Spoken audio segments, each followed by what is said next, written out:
exciting and amazing po talaga.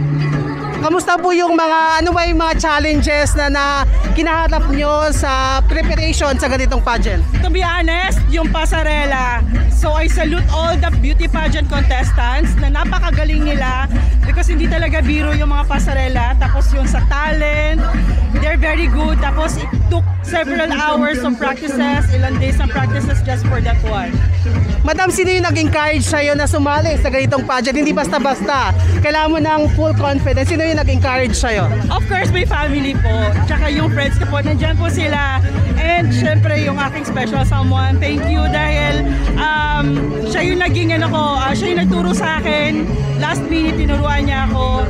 And tsaka yung mga co-teachers ko, not because of, kundi dahil sa kanila, siguro hindi ko ma-earn yung confidence ko to join this pageant. Sa pageant na to, madam, ano yung pinakamahirap sa palagay mo? Again, pasarela. Q&A okay lang sa kanya, pero yung pagrampa talaga, medyo stiff ako maggalaw. And in terms of dancing, na-conquer ko na yung fear ko. Alright, sino po yung mga gusto nyong pasalamatan? Pwede nyo na pong banggitin kung sino sila. Una-una sa lahat, thank you so much to my family. Thank you for your support. Talagang full force sila. Even my relatives na nanonood online. Thank you to Barangay Siksikan and to Barangay San Pedro as well. To my friends and co-teachers and my students, thank you so much sa support na pinakita nyo sa akin. Thank you, thank you. Pwede nyo po banggitin yung pangalan nyo at yung title nyo na nakuha ngayong gabi.